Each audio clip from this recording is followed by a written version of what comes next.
subvariant BA.2 is reportedly spreading rapidly in countries like the United States, South Korea and Hong Kong. That's a subvariant of the Omicron variant. Now, some experts say a few cases of this new subvariant, which is, as I say, a sublineage of Omicron, have been detected in South Africa. Let's get you more on this now. We're joined by medical expert Dr Vivek Solanki, who joins us from Serbia this morning. Dr. Solanki, it's great to talk to you. Thank you for joining us this morning. What do we know about the prevalence of this subvariant of Omicron in the rest of the world? We know about South Korea, the US reported new surges of this new subvariant. What do we know about how the rest of the world is faring? Good morning, yes. So this is a new one. It's called the BA.2. It's also known as a Deltacron, and it's a mixture between the Omicron and the Delta variant. And it's where there's one spike protein of Omicron on the Delta variant, right? It's expected to be more contagious than the Omicron, however, not necessarily more deadly. It has been spreading, and it's mostly in France at the moment, Denmark, Germany, Holland, USA, in Asia, and now it's made an appearance in South Africa, and it'll soon spread into the rest of Africa as well. What does this mean now? Are we talking a fifth wave for South Africa on the cards? So this is the fifth wave. We expect it around end of April or May to take off really seriously. And however, we should be on the side of caution and not to overreact and panic. This is similar to Omicron. It's more virulent. It's like a flu. Chances are a lot of people will catch it. And most people, I'm talking about more than 95, 96% will just recover from the symptoms and signs. And there will be a few, extremely few people that might end up hospitalized. And those are the ones who are more prone to it, with high comorbid conditions, with high blood pressure, uncontrolled diabetes, autoimmune disorders and things like that. And of course, we're depending on our coverage insofar as people who have already had COVID-19, the Omicron variant, to have some kind of immunity to the subvariant, and of course, vaccinations as well. Would that be accurate to say? That's correct. So we will have crossover protection or antibodies against Omicron from the previous exposure. Right. People that have had their boosted shots.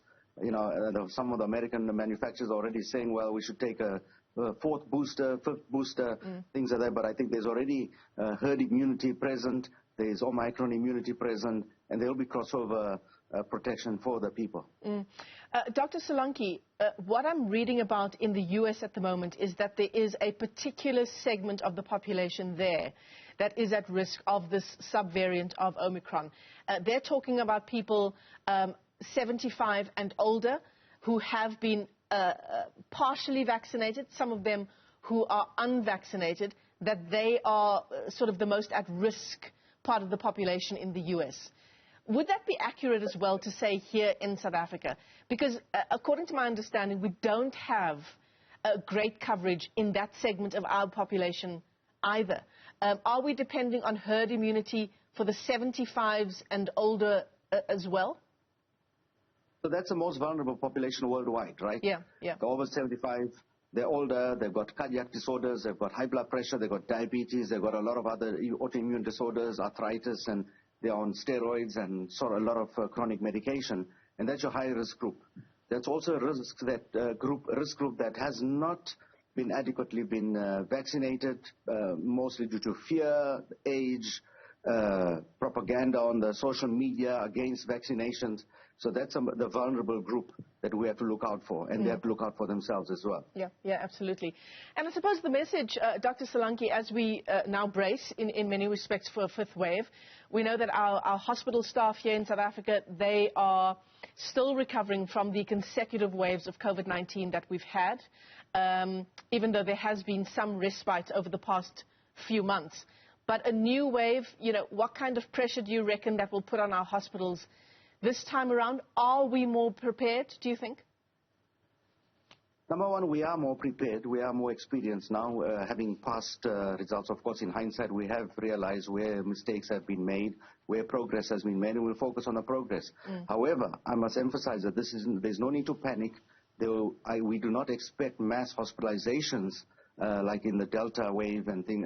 It'll be more like the Omicron type, right? So it's mostly home-based treatments. You're taking basic flu medications to control this virus when you catch it. It's like a severe sort of flu. It's extreme cases, the over 75s, multiple comorbid conditions, they'll end up having to seek medical help. I suppose the message to the population now is if you haven't been vaccinated, go and do so. And then if you have received either your one shot of Johnson & Johnson and then your second shot, the Pfizer, the same applies. Now's the time to go for your booster. That would be the message to the public, surely. Now's the time to get your booster, get your immune system prepared, make sure you're eating correctly, drinking a lot of water, doing some exercise, things like that to get yourself boosted and protected. Wear your mask if you're going to public places, sanitize, keep your distance for the more vulnerable people. We should just follow that, and I think we should be safe enough. Dr. Vivek Solanki, let me thank you for your time this morning, joining us from Serbia this morning as we continue to unpack the latest news around COVID-19, this subvariant of the Omicron variant of COVID-19, BA.2. We now know that there have been cases detected in South Africa as cases in other parts of the world also continue to increase.